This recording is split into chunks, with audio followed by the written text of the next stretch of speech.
Welcome to the CRD in Context. As you know, the federal government significantly impacts the context of the CRD. For example, partial funding for wastewater treatment and a new Johnson Street bridge, money to address homelessness and transit issues, setting environmental regulations. As there's a federal election in October, we've invited representatives from each of the four main parties as guests. In April, we hosted Tim Kaine, the federal Liberal Party candidate for the riding of Saanich Gulf Islands. And in this segment, it's Francis Litman, the Green Party's candidate in Esquimalt Saanich Sooke. Thanks for coming in today, Francis. Oh, thank you, John. It's my pleasure. So first off, full disclosure dictates that I tell you I'm on the executive of the Victoria Federal Liberal Riding Association. So that's out of the way, and I'll just want to start with why would a green government be good for the CRD? Oh boy, it'd be good in so many ways. How do we even begin? That's a huge topic. One of the ways would be definitely working together. The Green Party is looking at having a Council of Canadian Governments that would bring municipal, provincial, and federal parties all to the table, including First Nations. That's Métis and Inuit as well, so that we're all coming to the table and talking about the things that affect all of us as a CRD, and we can get to decisions much quicker. It's like things get bogged down, as you know. It's like, oh, is that a provincial responsibility? Is that a federal responsibility? No, we can't do this because we're waiting for that. I think this would really expedite things a lot. And obviously, we care about people and planet. So we want to make sure that we have the best thing, best policies in place, which we know we do through Vision Green. You can find that online.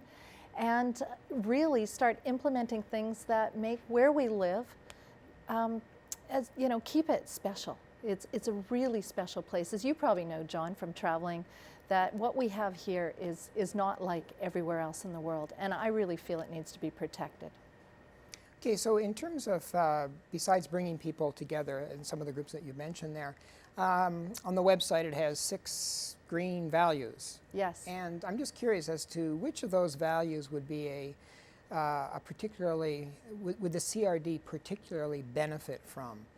For example, you say Green Party values, one is like non-violence. Yes. So translate that for me, if you would, into directly impacting the CRD. Sure. Well, there's participatory democracy as well. There's ecological wisdom. There's social justice. And given our homelessness issues and the topic of food security is a really big one too. We have this beautiful island with wonderful local opportunities, and we also have transit to consider, and obviously the homelessness, where 250,000 people every year, John, are homeless every night somewhere in Canada. And so now with this tent city that's making the news, we need to be looking at a national housing strategy, which has really been missing. There's so many things. We need a national pharmacare plan that is also going to help locals so that we have less pressure on our food banks. We need to look at expanding our support of local farms and local businesses. So this is a way that the CRD and everybody is affected, and the Green Party looks at working together on these issues at the local government level as well, and really bringing it back home to like my riding of Esquimalt, Saanich, and Sooke, which, as we know, extends all the way out to Jordan River. There's a lot of local issues, transportation being one of them, the sewage issue. We can start working on a more cohesive level and using those values. Okay, you've moved us into very local issues here, so let's pick up on some of those, and I'll come back to some of these other points. Sure. But, okay, in terms of specific issues that have a federal connection, you've mentioned one, wastewater treatment. Mm-hmm. And right now, the CRD has been designated by the current government as a high-risk category in terms of sewage treatment and requiring secondary level by 2020. Versus being put into a low-risk category and not requiring treatment until 2040. Another thing that impacts us from the federal government is that in Victoria we have the same effluent standards irrespective of the receiving environment. And as you know, we have a fairly unique receiving environment here. Mm-hmm. So any changes on the horizon with the Green government? on this particular issue? On the sewage issue? Yeah. Well, this is, as you know, a local issue, but again, putting federal funding into place and working on that local government level. I mean, we're about participatory democracy, and I think that is one of the biggest things that's, as I mentioned, so much gets stuck at a provincial level or a federal level, and we tend to forget that there's a municipal level there. So with the sewage treatment, definitely, you know, the fact that there's new technologies being considered, and the funding needs to be put into place for that. We need to also have integrated systems so that everybody everything functions as a whole. Okay, so in terms of the wastewater treatment, so if there was a green government, it would continue on Well, we would give our course? support as much as possible to, you know, looking. It's great that there's everybody's working on this as together. We're looking at the bigger issue. It would be a matter of freeing up and making sure that there's infrastructure money available. Right now, we have a deficit of $83.1 billion for infrastructure. And it's like a matter of reallocating how money is being spent. So one of the ways that we would have money available to put towards very needed infrastructure, such as sewage treatment, and provide these grants, would be to look at, for example, especially from a Green Party point of view, ending oil and gas subsidies. That's a simple one, in my opinion. There's billions of dollars spent on oil and gas subsidies. And really, if we started looking at green infrastructure and looking at things from a point of view of what's best for the people, what's best for our environment, how do we safeguard our coast, I think we would be much further ahead. And as you know, the Green Party also is the only party to say that unequivocally we do not want the expansion of the tar sands and to have more tankers off our coast. So from all points of view, if we can work together on these things, a green government is definitely the best thing for our economy, because we're looking at protecting our tourism industry, which is huge. People come here because it is such a beautiful place, as you know. And in my riding, in my riding. I've lived on this island my entire life, 25 plus years in Esquimalt alone. And I went to school in Saanich. I love where I live. I don't want to see it be destroyed by the thought of, you know, we've got dead birds washing up on our shores, and we're going to have our fragile marine ecosystems ruined by the increase of tanker traffic. It's just not going to bode well for our economy or our people and our beautiful home. Some would argue in terms of protecting our coastline with respect to, I have one more question on the sewage treatment. Sure. But some would argue that if you're going to spend $750 million to enhance the marine environment, yes, you're much better to take that $750 million and enhance the marine environment other than replacing our current marine-based secondary sewage treatment. Any thought on that? I'm sorry, can you just explain that a little more for me, John? Well, there's the folks that basically argue that our current, we have a marine-based secondary treatment. Yes. And because of the unique hydrological factors in terms right. of, you know, water yes. that we have going through the strait there. Yes. Many would argue that we don't need to do what we're doing, and if we're going to spend $750 million in terms of enhancing the marine environment, there are much better applications of that $750 million than building what they would see as an unnecessary wastewater treatment facility. Well, I think we have to be looking at all the systems and determining what's best for our area for certain. I mean, the thought of climate change, increasing sea level, and when we already have an issue when there's, you know, heavy rains and there's sewage, you know, spilling into our oceans, this is mandatory that if we're going to protect our coastline, that we look at this. It's not a case of putting this off for another government. This is a case of needing to do this now. Okay. You mentioned, Frances, you mentioned homelessness early. Yes. And so a few weeks ago, Topaz Park, as you mentioned, was suggested as a location for a homeless tent city. So Victoria Mayor Lisa Helps said that something, quote, something is not working if a city government is having to say, oh, where do we put our temporary tent city? She went on to say something is fundamentally wrong with this country if we're having this conversation at the local level. So is there something fundamentally wrong with this Oh, is country? there ever?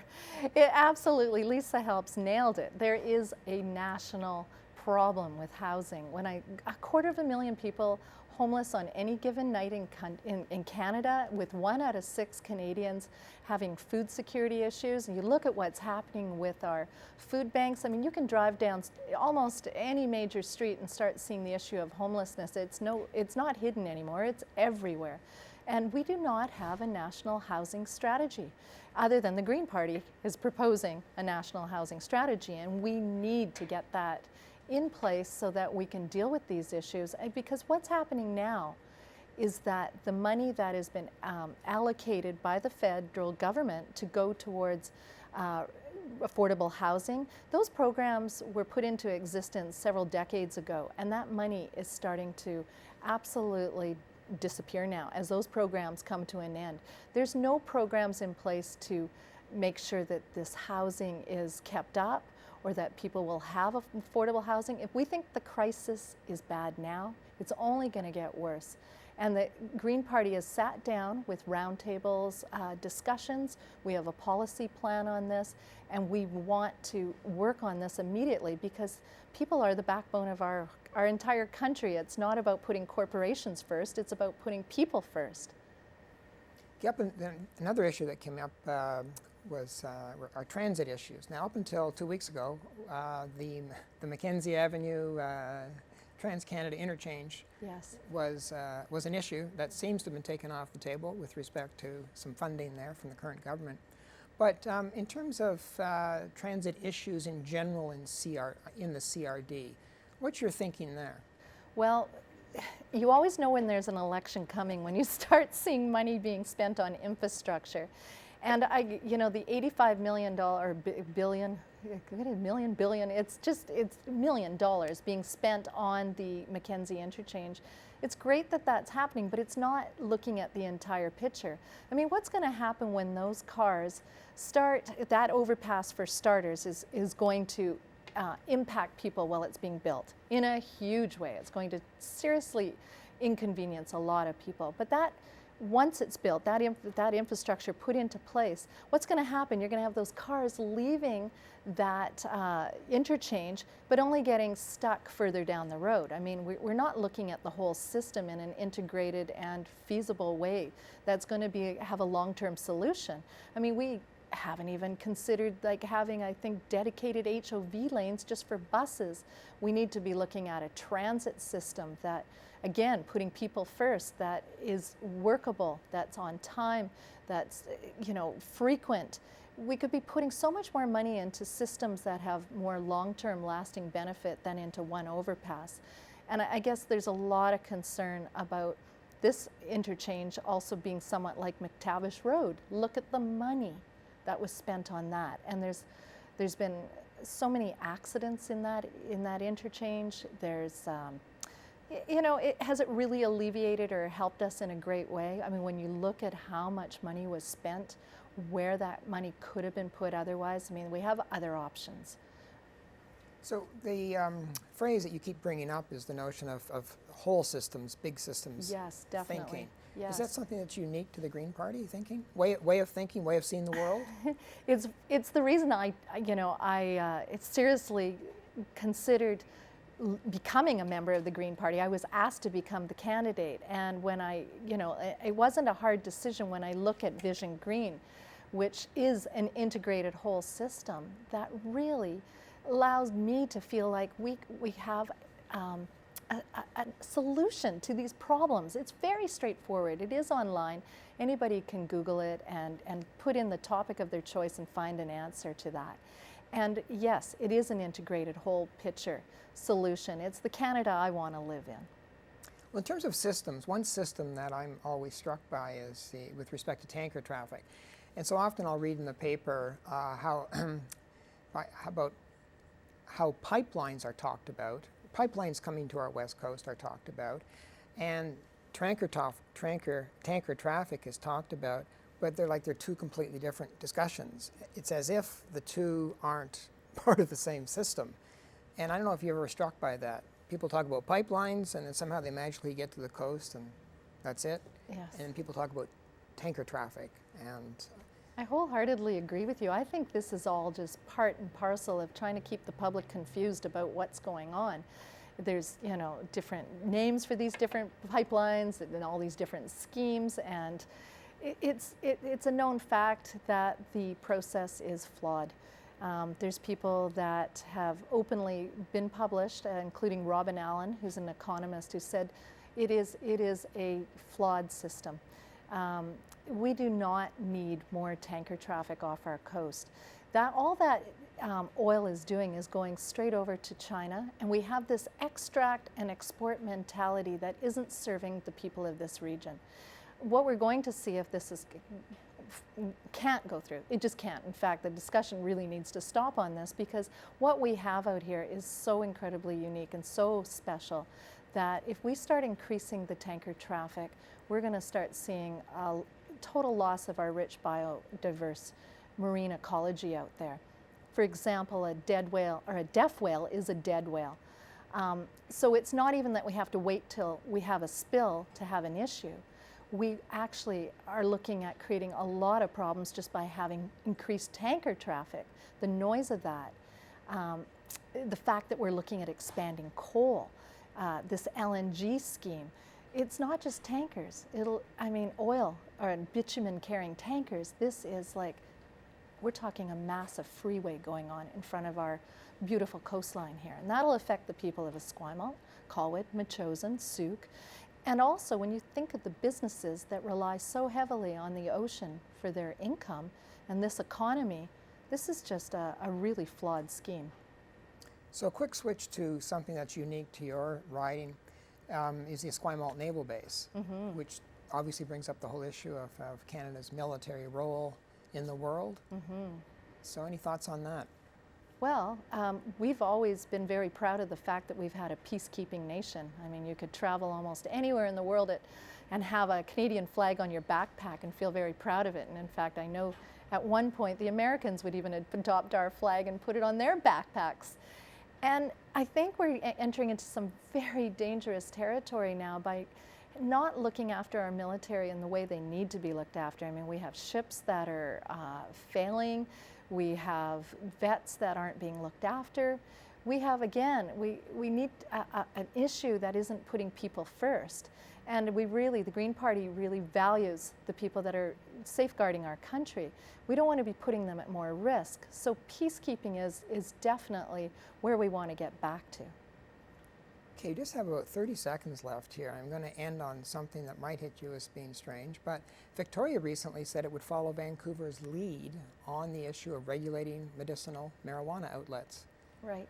In about 15 seconds or less, any thoughts on that for Esquimalt, for your riding? For my riding? Well, I mean, again, it's a federal issue, and what's best for the people is best for the Green Party wants to provide support for everybody in this way.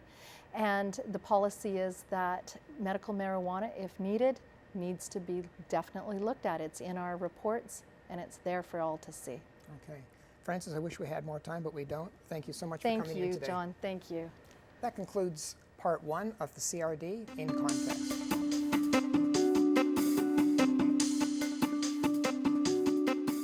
Welcome to part two of the CRD in context. Our next federal candidate guest is Alistair MacGregor. He's the NDP candidate for the new riding of Cowichan, Malahat, Langford.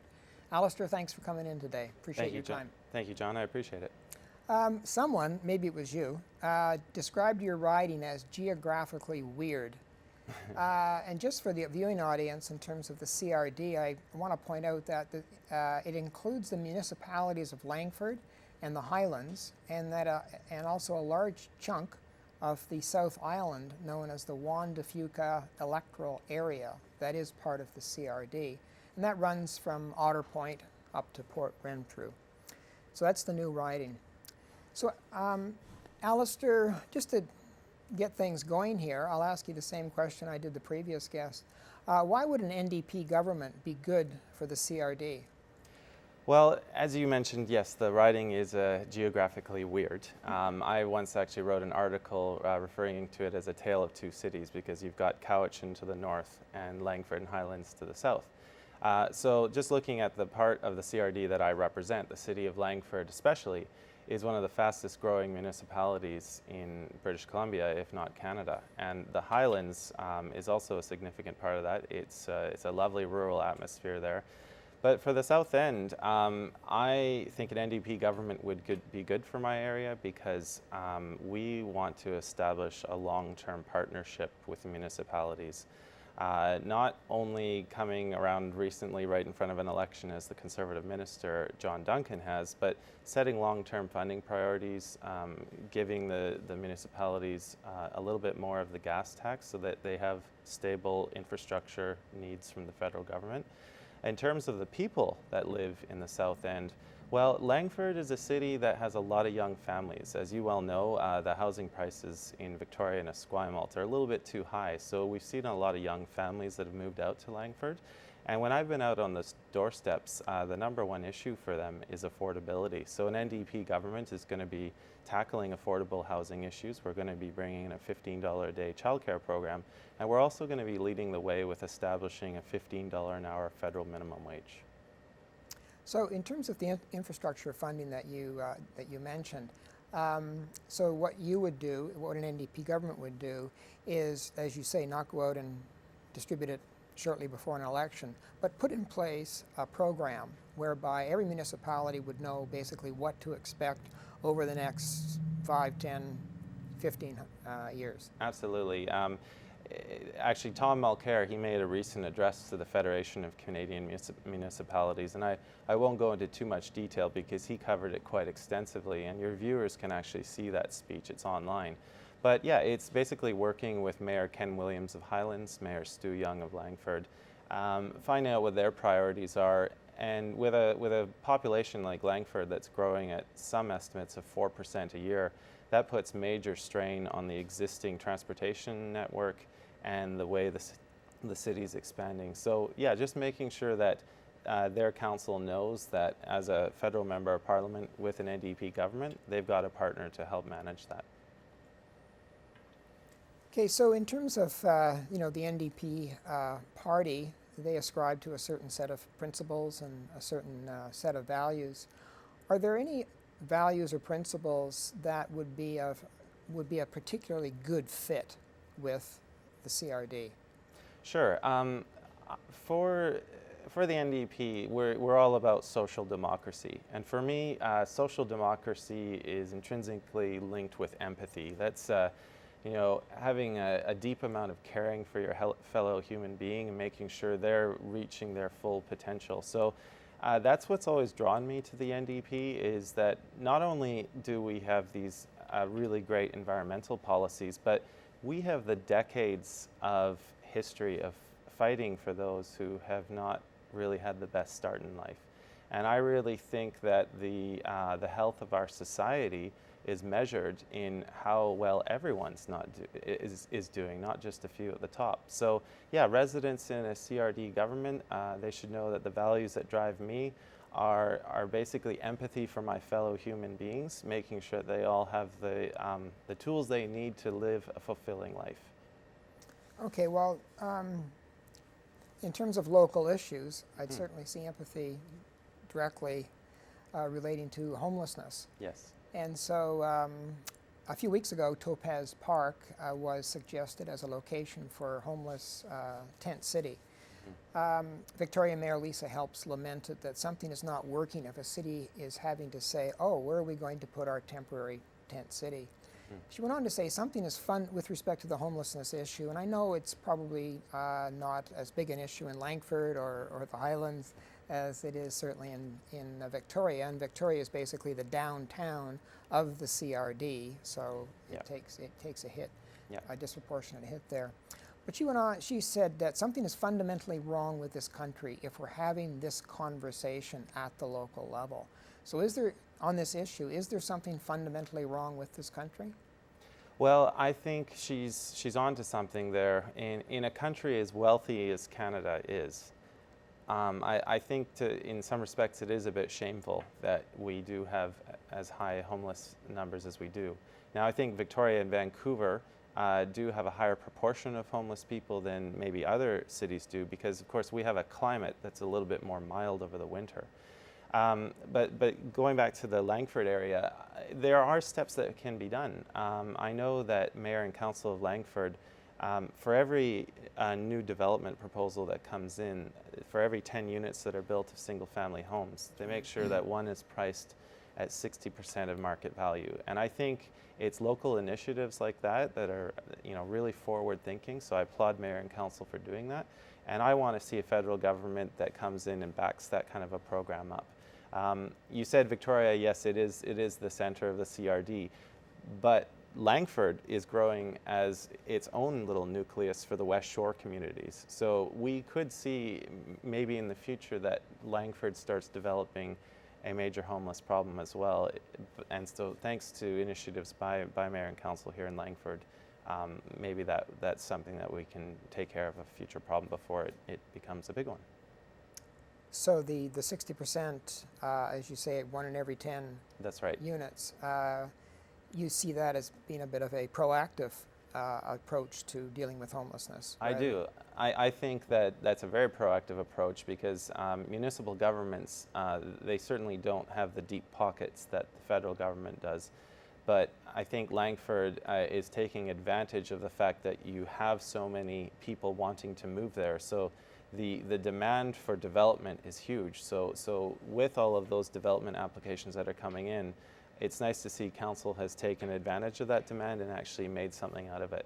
But I would just like to see the federal government, through a renewed commitment of the Canada Mortgage and Housing Corporation, come in, and with an NDP government, we've committed to a national housing strategy, and that means, sitting down as a firm partner with the provincial and municipal levels of government.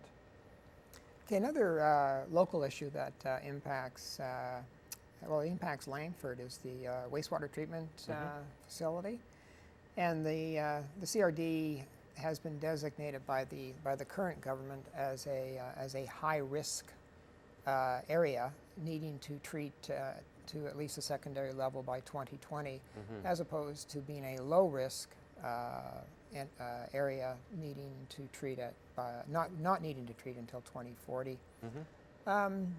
So are there any changes that, if an NDP government took charge, are there any changes on the horizon that the CRD could look forward to with respect to the pressures that are coming to bear on the region right now with respect to wastewater treatment?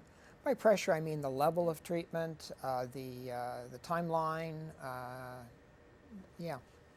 Well, again, as a federal politician, I'm always a little bit loath of dipping my toes too fully into municipal waters. I think an issue such as this, the municipalities, it's something that I would have to sit down carefully with the mayors and council of the affected region. I just want to let them know that whichever way they decide to go, whatever standards are adopted, they will have me as a reliable funding partner in the federal government. Okay, so that's the funding part of it. But in terms of whatever standards they adopt, I mean, for example, right now we have pan-Canadian standards with respect to effluent, and it doesn't take into consideration the receiving waters. Okay. And our receiving waters here, as you know, are unique because of the strait. We have a marine-based secondary treatment that many would argue is fine. So in terms of, as you say, if you did go to Ottawa, could you see any changes with respect to, say, environmental regulations that govern in the municipalities, whether it be with respect to wastewater treatment or other potentially environmentally damaging undertakings? Well, it's obvious the status quo is not fine. In fact, I just a couple of weeks ago was looking at a YouTube video of a local diver who had gone out to check what the sediment was looking like around where the effluent was being discharged. And he has been diving in the area for many years, and the change he's seen in the aquatic environment is quite staggering. You know, a seafloor that once used to be abundant in life now basically only has a few hardy pieces of seaweed that are growing in the area. So in terms of specific regulations, I think, you know, it's always worth taking a look as to whether the current system is serving residents well. And I come at this in a collaborative and consultative approach. You know, sitting down with people, making sure that the region's getting what it needs, and making changes as necessary, for sure. Yeah. Okay. In Victoria, we call it the Colwood Crawl, Yep. but I guess you could also call it the Langford Crawl if Yep. you're headed to Langford. So up until last week, the Mackenzie Avenue Trans-Canada interchange was a transit issue, but that seems now to have been taken off the table with the infrastructure funding offered up. But the CRD has a lot of transit issues. So what would you bring to the table there? Well, yes, as you mentioned, Minister John Duncan has been quite busy as of late, and the timing is a little bit suspect. Just with regard to the Mackenzie interchange, yes, a lot of residents in Langford have been calling for that for many years. They are all having, that's one of the biggest bottlenecks in British Columbia. In terms of what I bring to the table for transit issues generally, I know that Mayor Stu Young has also been calling for action on the ENN Railway. And I would like, I think current infrastructure funding tends to be a little bit too car-centric. Yes, it is our primary mode of transportation right now, but you know, there's the old saying, if you build it, they will come. And we've seen with highway improvements before, the more you expand your highway system, it seems to encourage more cars on it, and we never really get rid of the problem. I know that the ENN Railway has had its financial difficulties in the past, and that a lot of work needs to be done. But I think if we got a viable system, you know, setting it up in stages, maybe get one that's working between Langford and downtown Victoria, first of all, that may in fact relieve a lot of the congestion they're seeing. And it goes back to what I said at the beginning of the interview. By devoting more of the gas tax, the federal revenue, towards municipalities and make sure they have that strong, stable source of funding that is long-term, they can make the decisions that fit their needs. Okay. Another issue that's certainly being talked a lot about is tanker traffic. And I don't know about you, but I'm often struck by, I'll read about this issue in the paper, and they talk about pipelines and tanker traffic as if they're somehow disconnected, like there's no relationship between the two, as opposed to, well, if you build a pipeline to the West Coast, then obviously you're going to need tankers to take the product. So have you ever been struck by that disconnect, by hearing those two issues somehow discussed separately in the press, as opposed to, you know, it's one integrated issue? Well, it certainly is. I absolutely agree with you. It is certainly one integrated issue. And if I can take the Northern Gateway, for example, there were many reasons why that project was a no-go for us from the beginning, but I'll settle on some of the main ones. First of all, that pipeline has to cross some of the most remote and desolate parts of British Columbia, crossing many streams and lakes in the process. But then its terminus ends in one of the most difficult passages of water for a supertanker to navigate on the entire coast of British Columbia. And that's why the NDP has been very consistent in calling for a moratorium of any tanker traffic on our northern coast. And so yes, pipelines and tankers are intrinsically connected. Where a pipeline goes at its terminus, that's where the tankers get filled up. And not only that, we seem to have a rip and ship mentality in this country called Canada. Our resources are extracted and sold without having any value added to them. And so the material that we see traveling through these pipelines, diluted bitumen, not only is it a highly corrosive substance, but it also has been shown by Environment Canada to sink in water once it's agitated and comes into contact with particulates. So any kind of a cleanup would be an absolute nightmare. And I think the recent spill in English Bay in Vancouver was a real wake-up call, not only because it highlighted what a major oil spill could do, but it also highlighted the inadequacy of our oil response. If this is what a first-class oil response is in the busiest port on the west coast for Canada, well, I'm sorry, that's just simply not permissible. And that was just 15 barrels Yes. of marine fuel, Yes. as opposed to 700,000 or 600,000 barrels Of dilbit. of dilbit. Yeah. One thing that you had on your website that caught my eye was one of the things that you said you would work to is to build a nation-to-nation relationships with First Yes. Nations, Inuit and Métis peoples. Mm-hmm. And I'm just curious as what would the implications of that be for the CRD with its 3 or 4 First Nations reserves? Well, the implications, it really means a new era for our country as a whole. There are quite a number of bands that live within Cowichan and Malahat Langford. In fact, the largest one, Cowichan Tribes, which is the largest one in BC. And I'm very proud of the fact that at the Assembly of First Nations, Tom Mulcair spoke about creating a cabinet-level committee chaired by himself to ensure that all decisions at the cabinet level respect the inherent rights of First Nations people. It's all about setting our country on a new course. We have a very dark past, a lot of colonialism, the residential schools, and I think the Truth and Reconciliation Commission was an important first step, but we have to remember that was only one step and only the first one. There's a long road to go, and I don't know if the issues are going to be fully healed until several generations go by, but I think if we approach First Nations on a respectful, based on respect and trust, and knowing that the federal government is looking at their rights at a cabinet level, I think that speaks volumes going forward. Okay. Yeah. Alistair, an odd one to end on, but in terms of regulating medicinal marijuana outlets, now Vancouver seems to have taken the lead there at a municipal level. Victoria said that it would follow suit.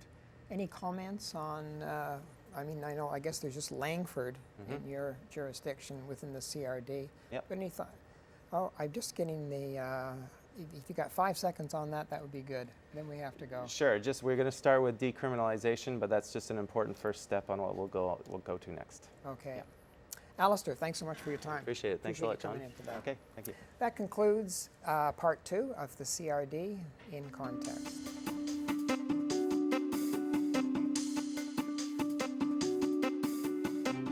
Welcome to the final segment of the CRD in Context. My guest is Dr. Bob Bish. He's the former co-director of the Local Government Institute at the University of Victoria. Dr. Bish, thanks so much for coming in today. Thanks for having me, John. Appreciate your time. So last week's Victoria News headline read, Mayors talk the A word with the province. And Victoria Mayor Lisa Helps went on to say, let's talk about a regional governance review, because if we're talking just about amalgamation, we're not looking at the CRD. So let's leave the A word until a little bit later in our session here and start off with the CRD. So the context here, as most of our viewers know, is that Greater Victoria has a population of approximately 335,000 people. It consists of 13 separate municipalities governed by 91 mayors and councillors. As well, it has the CRD that provides regional decision-making and shared local government services. So is this the best way to govern our region? Well, if we look around the world, the model of the regional districts is pretty widely understood and is pretty consistent with having local governments that get good results for their citizens. And in fact, the research shows that the more local governments within a metropolitan region, the lower the total costs, the higher the voter turnouts, and the higher the level of citizen satisfaction.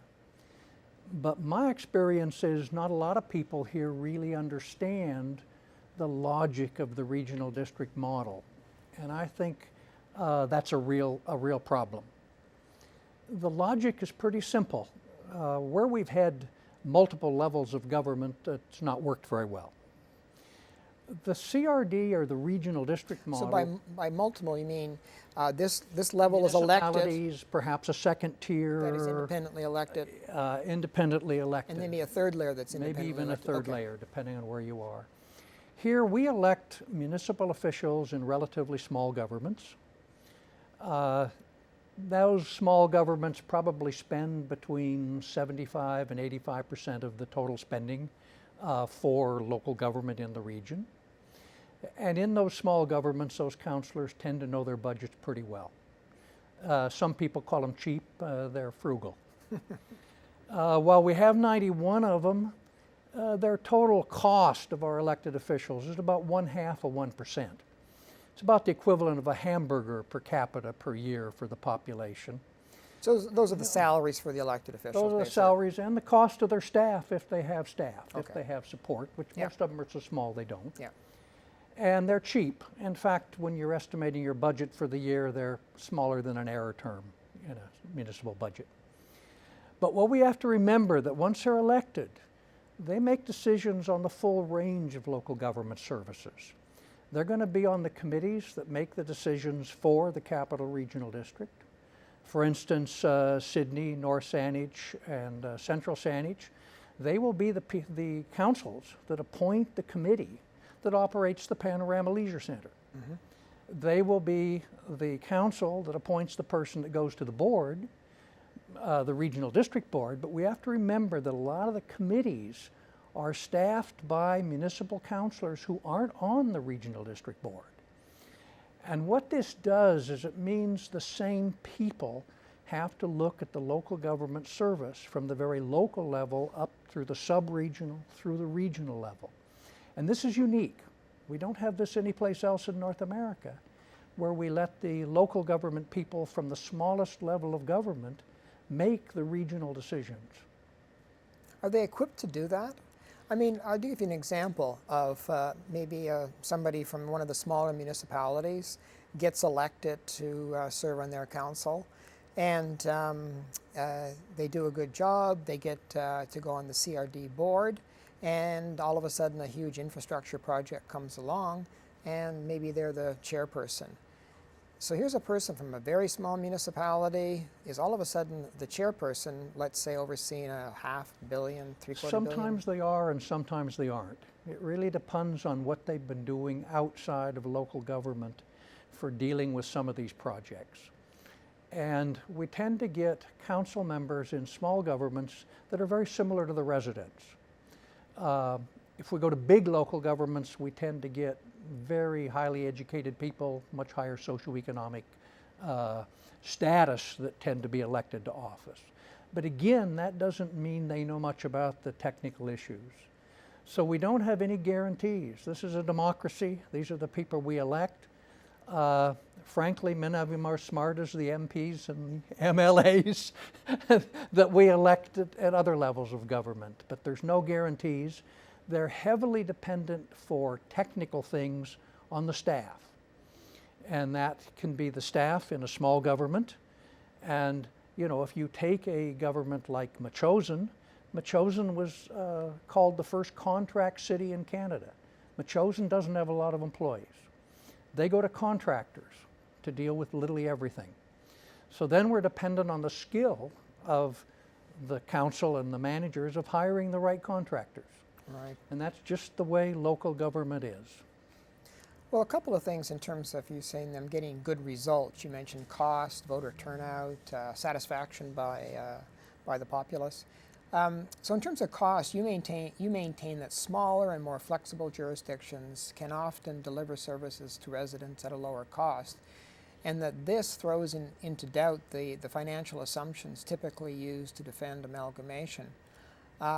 So is there a limit to the number of jurisdictions? For example, in terms of service costs, you mentioned that the competition is good. So in terms of reducing our service costs to the absolute minimum, would we be further ahead with 30 or 40 separate municipalities as opposed to our current 13? I don't know. When we look at the costs of individual municipalities, the ones less than 2,500 population generally have higher costs than the ones from 2,500 to 5,000. But from there on up, the bigger the municipality, the higher the costs. But you have to understand why. And the why can be that they're doing more things. So for instance, the city of Victoria has more activities, it's going to cost more than any other municipality in the region.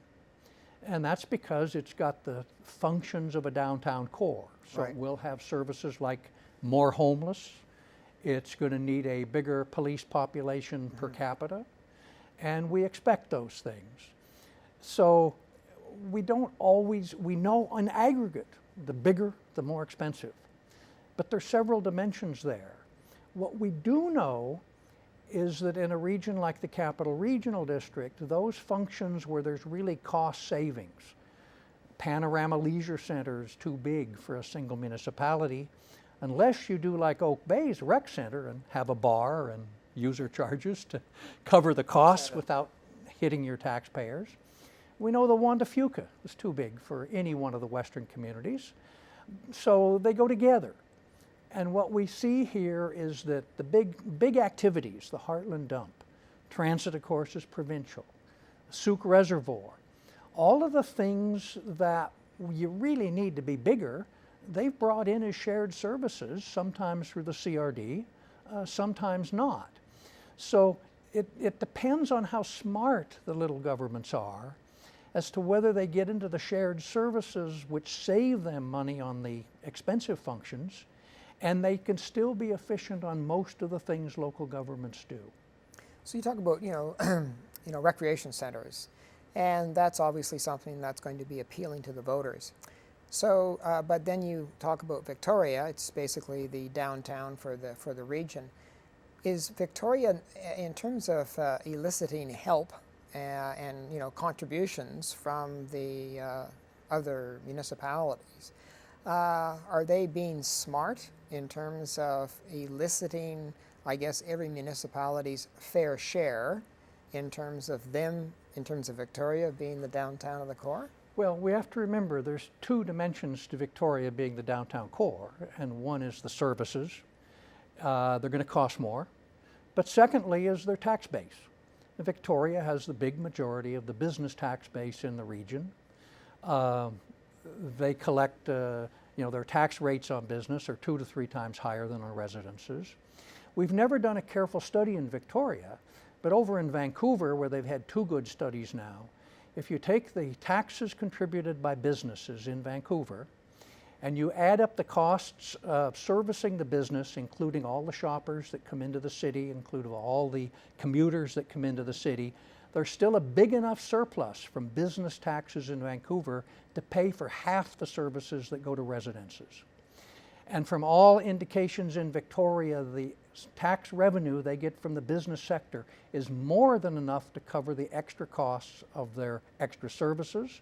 And that's consistent with studies all across North America, including the very first study in Canada and Ontario by Clayton in the 1960s.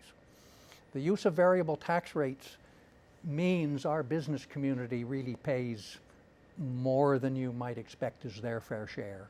And the assumption there is that the business community is going to be, basically cheek by jowl with any of the downtown social problems, such as homelessness. So, historically, it's worked. Right. Now, we're getting a little spread here compared to before, but even Uplands isn't doing much for Saanich overall. And Langford's doing very well, beginning to look better. Those municipalities that have a high concentration of business, and we've got Sydney, Langford, Victoria, are going to collect a little more money. The other place where municipalities get some extra money, Esquimalt gets some extra money from the payment for the military base. Right. North Saanich gets a little extra money for the payment for the airport.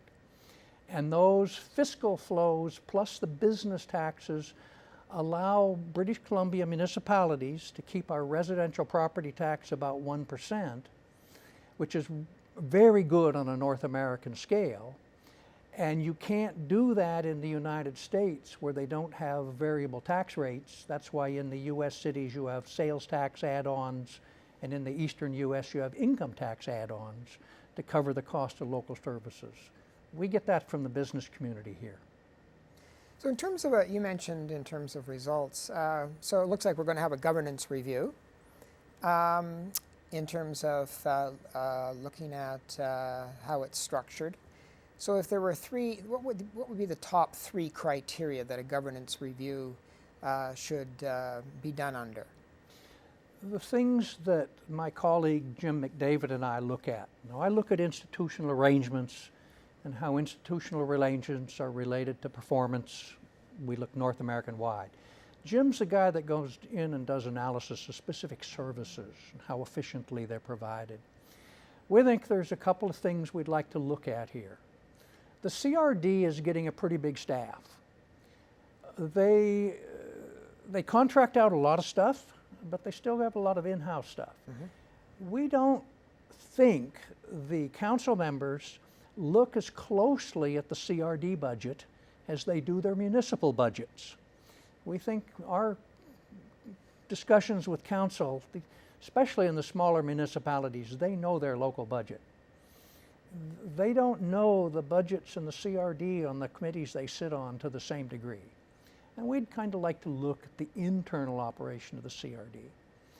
In terms of an activity we'd like to look at, we have the whole transportation and highway system here is different than in the US. In the US, there's 4 levels of roads. Your local municipal roads, your county roads, which tend to be the arterial highways through the region, and then of course the state highways and the federal highways. We don't have the county road system, which is bringing your main arterials together in a way that crosses municipal boundaries. So we have a gap from what we're used to in North America, and we'd like to see a look at the whole highway, especially focus on the arterials, and tie that to transit, because in the US, transit's usually tied to the county that also does the arterial roads. And so we've got separate organizations here, and we like to go function by function, and that's one we'd like to look at. You mentioned the CRD budget. Staff budget might be a bit on the high side. So in terms of how in terms of amalgamation, is the call for amalgamation, is the interest in amalgamation, do you think it's a direct result of the CRD not possibly doing as good a job as it could or should? I don't know, because I live in Florida in the winter, and I'm only here in the summers, but amalgamation's been going on, and I have talked to some of the amalgamation yes people. And it's been around for? Been around a long time. A long time. I actually don't think there's any uniform identification of problems. I think, to me, it sounds a little bit like patent medicine. If there's a problem, it can obviously be fixed by a bigger bureaucracy or by a centralizer. Reminds me of a professor named Scott Gordon, who was a major Canadian economist. He said, you know, when I look at a problem, the best government's me, second best government is someone who thinks just like me, and the third best government's somebody who's totally incompetent. And a lot of people seem to think they have the answer. My approach is, let's look at the institutions, let's look at the incentives within them, let's look at what's happening across North America, and then see. And so amalgamation, where it's been tried, and we had 157 referenda on amalgamations in the US in the 1950s, and every one of them failed. Most of our amalgamations are forced. They're not brought in by local voters. And it's really hard to find any one of them that saved anybody any money, because local governments aren't stupid. Where there are big cost savings, say the Souk Reservoir, the big water systems, the Greater Vancouver water system, they amalgamated those things a long time ago. And so it's where you start. And because we've already moved virtually all major functions where you'd expect economies of scale to either sub-regional or regional level, it's hard to see where in the production end we can save much money anywhere. And of course, when we look at elected officials at 0.5%, you can't save anything by getting rid of them. In fact, the risk is if you reduce the number of them, you get fewer elected officials to supervise the bureaucracy. Much of the conversation seems to be around looking at, it's very, very internally focused. But if you look at the region and say, okay, how are we going to compete on the world scene? How are we going to compete in a globalized economy? How are we going to, of 335,000 people, how are we going to ensure that the whole is greater than the sum of its parts? That sort of thinking. Well, governments have relatively little to do with that, in spite of the propaganda from economic development officers. What you've got in Victoria is a variety of communities that make for great residential choice. You can be a hobby farmer in Machosen. You can go up and live in the suburbs in North Saanich. You can live downtown around the harbor in a high-rise with all the cultural activities within walking distance. To have that kind of variety is actually attractive to a lot of people. And we can't relate government structure to economic development. You can't identify the cities in Silicon Valley in California. King County of Seattle is full of municipalities, all of which cooperate and share services. You know, it's only got little companies like Boeing and Starbucks and Microsoft, and government had nothing to do with that.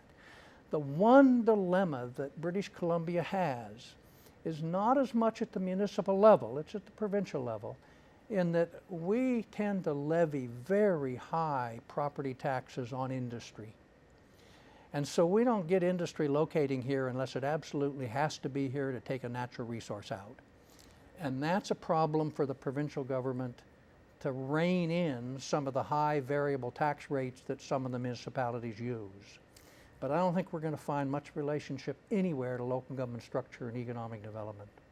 Dr. Bish, it's an endless topic. I hope to have you back again soon, but that's all our time for today. Thank you so much for coming in. Thank you for having me. Appreciate it. That concludes the CRD in Context.